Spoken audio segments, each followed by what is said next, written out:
Level 1. Small federal fraud. You are 26 years old and you have filed a false unemployment claim, padding hours you did not work over 3 months, a few $1,000s that felt small when you needed it, and feels smaller still when a letter arrives from a federal office you did not know existed. The letter is not dramatic. It requests documentation. It is signed by an analyst, not an agent, someone whose name you will never learn because the review at this stage does not require a face attached to it. A junior agent named Rachel Donnelly is assigned the file as one of 40 others on her desk that month. She does not call you. She does not visit. She cross-references your claim against payroll records, a 15-minute task on a slow afternoon, and finds the discrepancy in under an hour. She writes a short summary. She flags the file for referral to a U.S. attorney's office, then moves to the next name in her queue. You do not know any of this happened until a letter arrives, months later, offering you the chance to repay the amount plus a penalty before charges are formally considered. You pay it. The file closes. That is the lesson of Level 1 that nobody tells you. The Bureau's smallest attention is still attention, a 15-minute cross-reference, a name added to a queue, and it costs you almost nothing to notice and almost everything to ignore. Level 2. Identity theft ring. You are 29. What started as one stolen identity, a wallet, a name, a handful of opened credit lines, becomes 3, then 11, as you learn how easily the first one worked and how little resistance the second one met. Each new identity feels like proof that the first one was not a fluke, that the system genuinely is as porous as it seemed the first time. You tell yourself you're not hurting anyone directly, that the credit companies absorb the loss, that the actual people whose names you're wearing will barely notice beyond a phone call and some paperwork. This time, the file does not sit on one desk. It moves to a financial crimes unit, or an agent named Marcus Ibrahim begins doing something Rachel Donnelly's review never required: connecting. He pulls victim complaints from 4 different field offices and notices the same pattern of stolen mail routes repeating across each one. He requests bank records. He builds a timeline, a spreadsheet with your movements laid out in a shape you never intended to draw but drew anyway, one transaction at a time. Agent Ibrahim works the case slowly across several weeks, adding entries as new complaints trickle in from victims who file reports days or weeks after noticing the fraud. Each new complaint sharpens the picture slightly, a pixel added to an image that is gradually resolving into something recognizable. The pattern gives you away before the evidence does, he tells a colleague, reviewing the timeline late one evening, though you will not hear this sentence until much later, read aloud to you across an interview table. Agent Ibrahim does not chase you across state lines. He does not need to. He simply waits for the timeline to finish drawing itself, adding one more data point each week you continue, patient in a way that feels almost indifferent from the outside, but is in fact the entire strategy. By the time agents arrive at your door, they already know your daily schedule, your bank branches, and the names of 3 people you stole from before you open the door yourself. You are not caught. You are concluded, the final entry in a file that had already answered every question about you before you were ever asked one. Level 3. Bank robbery. You are 32. 11 minutes inside a branch lobby. A note passed instead of a word spoken.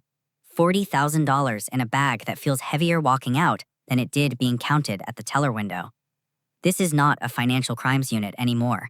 This is a full field investigation, and the difference announces itself within hours. A case agent named Diane Okoye arrives at the branch before the die pack has finished smoking. She interviews the teller, the branch manager, 2 customers who were in line behind you. She reviews the surveillance footage, frame by frame. Not for your face, the mask handled that, but for your hands, your gait, the specific way you shifted your weight while waiting for the drawer to open. Within a day, a forensic accountant traces the marked bills through 2 ATM withdrawals across town. Within 3 days, a tip line generates a name from someone who recognized the jacket in a grainy still frame shared with local media. Agent Okoye coordinates a surveillance team that watches you for 6 days before making a move, building a case methodically rather than rushing an arrest that might not hold up once you were sitting across from a defense attorney. During those 6 days, you go about your life unaware, buying groceries, going to work, unaware that a rotating team of agents is documenting your movements from unmarked vehicles 2 cars back. You are not being watched because they are unsure. You are being watched because certainty in federal court requires more than one photograph and a hunch. You are arrested on a Tuesday morning, walking to your car, 6 agents positioned before you have your keys out of your pocket. We've been watching for a while, Agent Okoye tells you, not unkindly, in the interview room afterwards. The 11 minutes in that lobby took us 6 days to finish. That's usually how the math works. Level 4. Interstate drug trafficking. You are 36. What began as a local supply route has grown into something crossing 4 state lines, moving through contacts you inherited rather than built yourself, a network larger than you fully understand even from the inside of it. You tell yourself the scale is someone else's responsibility, that your role is small, a driver, a middleman, a name that would not appear anywhere near the top of any chart the government might eventually draw. This comfort does not survive contact with how the investigation actually works. This draws multiple field offices into coordination, something Agent Okoye's single branch investigation never required. A task force forms, led by a supervisory agent named Patricia Wren, who works out of a regional office and speaks daily with counterparts in 3 other states. Agent Wren does not focus on you specifically at first. She maps the network, phone records, shipment patterns, financial transfers that move through shell accounts designed to look unremarkable individually and glaring once laid beside each other on a wall of printed pages. The mapping takes months, most of it unglamorous work, subpoenaing records, cross-referencing shipment manifests, sitting through hours of surveillance footage from truck stops and warehouses that yield nothing until, occasionally, they yield everything. Agent Wren's team develops a rhythm to the work, weekly briefings where the org chart on the wall grows by 1 or 2 names at a time. A wiretap, approved after months of preparatory affidavits, begins recording calls you make on a phone you believed was clean. You are not the target of the wiretap. You are one of 19 names captured by it, each one another thread in a map Agent Wren has been building for the better part of a year. We don't usually go after the driver first, she explains to a junior agent on her team, reviewing the org chart she has assembled from wiretap transcripts and financial records. We go after the map. The driver's just one line on it. The junior agent asks her once whether it feels strange to know so much about people before ever meeting them. You know them better this way and you would meeting them. People lie to your face. The financial records don't. You are arrested in a coordinated series of raids across 4 states, executed the same morning, timed so that no one in the network has a chance to warn anyone else. 19 names, 1 morning, a year of mapping compressed into 6 simultaneous knocks on 6 simultaneous doors. Level 5, kidnapping. You are 40, a ransom demand, a missing person, and a case that moves at a speed nothing before it has moved at, because kidnapping investigations run on a clock that other federal cases do not. Within hours, a crisis negotiator named Agent Thomas Reyes is on scene, working alongside a specialized team assembled specifically for time-critical cases. Cell tower data is subpoenaed within the first hour. Financial accounts are flagged for real-time monitoring within the second. A command post is established, staffed around the clock, because in a kidnapping case, the difference between a good outcome and the alternative is often measured in hours rather than days. Agent Reyes' team does not sleep much that first night. Neither does his team. Ransom drop coordination, surveillance positioning, victim-family liaison work, all of it running in parallel, all of it compressed into a window that feels impossibly short and somehow still holds everything that needs to happen inside it. He spends part of that first night with the victim's family, not because his primary role is comfort, but because trust with the family is operationally necessary. Every decision about the ransom drop, every piece of information shared with media runs through a relationship built in real time under the worst possible circumstances. You made one mistake in the ransom drop location, a detail you thought was clever, a public place with too many cameras that you assumed would work in your favor. It does not. Agent Reyes' team has technicians reviewing footage from 11 different cameras before you have finished walking back to your car. A license plate captured on one angle is cross-referenced against a rental agreement within 20 minutes. A physical description from a second angle is matched against the plate before the hour is finished.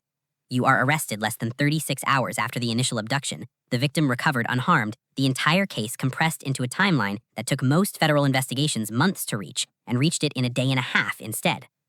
Time is the only thing we don't get to negotiate for, Agent Reyes says afterward, in a debrief you are not present for but will later read a transcript of. Everything else we can build as we go. Time we spend before we even fully understand the case. Level 6, organized crime. You are 44. Years inside an organized structure, not the leader but close enough to the center that your name appears on org charts long before agents ever knock on your door. The investigation targeting you is not about you at all, not primarily. A supervisory agent named Frank Delacroix has spent 3 years building a racketeering case designed to dismantle the entire structure. Leadership, enforcement, financial operations, all of it, rather than removing one man and watching the organization simply promote his replacement. Agent Delacroix's team uses confidential informants embedded at 3 different levels of the organization. They use financial forensics, tracing money through legitimate-looking businesses that exist for no purpose other than laundering. They use a wiretap authorization renewed 4 separate times over 3 years, each renewal requiring fresh evidence that the investigation is still producing value. You don't take down an organization by arresting people one at a time, Agent Delacroix tells a new analyst joining his team. You take it down by understanding it completely, and then removing every piece on the same day, so nothing has time to reorganize around the gap. That day arrives on a Thursday morning. 14 simultaneous arrests, 3 years of patient work compressed into 6 hours of coordinated raids across 2 states. You are one of the 14. You are not the reason the investigation happened. You are one line in a structure Agent Delacroix spent 3 years learning to see completely, and seeing it completely was always the actual point. Level 7. Cybercrime against critical targets. You are 47, a ransomware attack against a regional hospital network.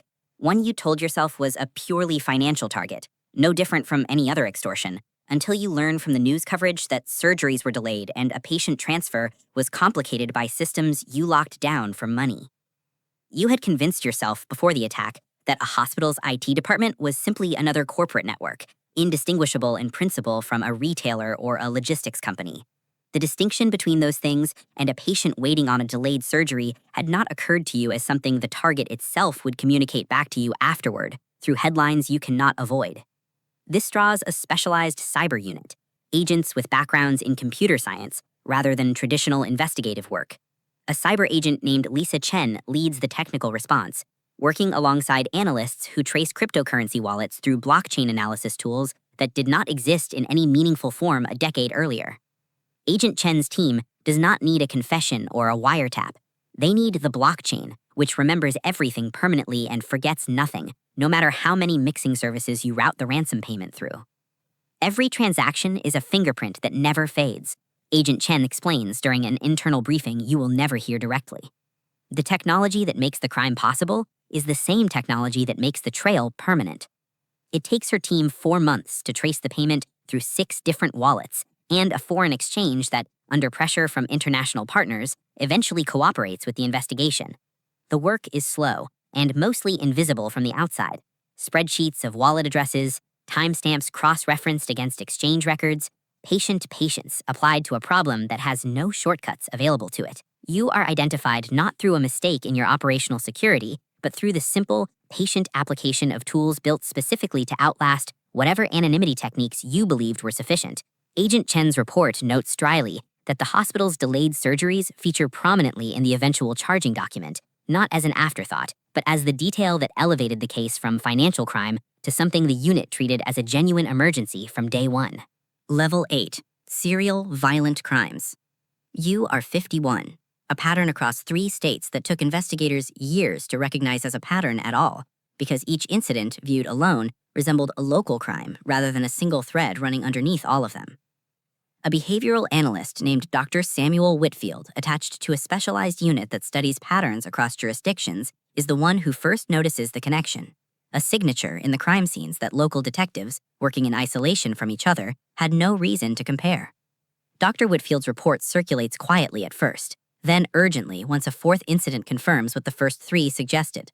A multi-state task force forms, coordinated by a case agent named Gregory Alston, who spends months building a geographic profile alongside Dr. Whitfield, narrowing a search radius that started as 3 states and ends as a single county.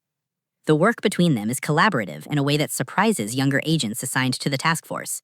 Dr. Whitfield's behavioral analysis shaping where Agent Alston deploys resources, Agent Alston's ground-level investigative findings refining Dr. Whitfield's profile in turn, each discipline correcting the other's blind spots over months of shared casework. The pattern doesn't lie, even when the crime scenes are separated by hundreds of miles and years, Dr. Whitfield tells the assembled task force during a briefing. People repeat themselves. It's the most consistent thing about any of us. Physical evidence, painstakingly reprocessed with techniques unavailable at the time of the earliest incidents, eventually produces a DNA match that connects you to all 4 crime scenes. The reprocessing itself takes months, a backlog of evidence run through updated lab techniques that did not exist when the first incident occurred. the technology finally catching up to a case that had been waiting years for it to arrive. The arrest, when it finally happens, feels almost anticlimactic after the years of patient cross-referencing that preceded it. 2 agents, a quiet knock, a case that took longer to build than most careers take to develop, concluding in less than 30 seconds at your front door. Level 9, International Criminal Organization. You are 55. An operation spanning 3 countries, financial networks that cross borders faster than any single agency's jurisdiction can follow them without help. This requires something beyond domestic coordination. A legal attaché named Robert Castellanos, stationed at a U.S. embassy overseas, becomes the connective tissue between American investigators and law enforcement partners in 2 other countries, each with their own legal systems, evidentiary standards, and political considerations that complicate what would otherwise be a straightforward pursuit. Agent Castellanos spends over a year negotiating mutual legal assistance requests, each one a formal diplomatic process rather than a simple phone call, each one requiring translation, legal review, and approval from officials in multiple governments before a single piece of evidence can officially cross a border. Domestic cases move at the speed of a subpoena, he tells a colleague during a video call that spans 3 time zones. International cases move at the speed of the slowest government's paperwork, and there's nothing anyone can do to rush that, except build the relationships years before you actually need them. He recalls, in that same call, a case from a decade earlier that stalled for 8 months, waiting on a single signature from an official who was, it turned out, simply on an extended leave no one had thought to ask about. The lesson from that failure shapes how he builds every relationship since: redundant contacts, backup channels, relationships that exist independent of any one official's availability. Those relationships, built over years of prior cooperation on unrelated cases, are what eventually make your case possible at all. A coordinated operation, timed to the hour across 3 countries, results in arrests happening almost simultaneously, despite a 9-hour difference between the furthest 2 locations. The coordination itself is a logistical achievement rarely visible to the public. Agents in 3 countries standing by on encrypted calls through the early morning hours, waiting for a synchronized signal that all 3 teams are in position before a single door is approached. You are extradited months later, the legal process alone taking longer than the crime itself did to commit, a slow, grinding mechanism that outlasts your patience long before it outlasts its own. Level 10, Terrorism. You are 59. A plot disrupted before completion that draws a response unlike anything the previous 9 levels prepared you to imagine. This is no longer a single agent case, or even a single task force. A joint terrorism task force activates within hours, pulling together federal agents, local police, and intelligence analysts from agencies that do not typically share information with this speed or this openness. A supervisory agent named Elena Marchetti coordinates a response that draws on resources you did not know existed: signals intelligence, financial intelligence, human intelligence from sources cultivated over years for exactly this kind of moment. Interagency coordination happens at a pace and scale that dwarfs even the international case that preceded it. Briefings happening hourly rather than weekly, decisions made at a level of government far above any single field office. Agent Marchetti has spent years building the relationships this moment now depends on entirely. Contacts across a dozen agencies, protocols rehearsed in advance specifically so that no one has to figure out coordination for the first time under pressure. The response feels, to anyone watching from inside it, less like an investigation improvising its way toward an answer, and more like a machine executing a plan it had rehearsed many times before this particular day arrived. Nothing about this moves at a normal investigative pace, Agent Marchetti tells her team during the opening hours of the response. Everything that would normally take weeks of approval happens in minutes here, because the cost of being slow is measured differently than it is anywhere else in this work. The investigation that follows draws on nearly every capability described across the previous 9 levels simultaneously: financial forensics, digital tracing, behavioral analysis, international cooperation, all of it running in parallel rather than in sequence, all of it converging on you all at once rather than building toward you gradually over months or years. You are apprehended within days, the full weight of an apparatus that normally takes years to assemble, instead compressed into the most urgent version of itself, activated completely the instant the threat was identified.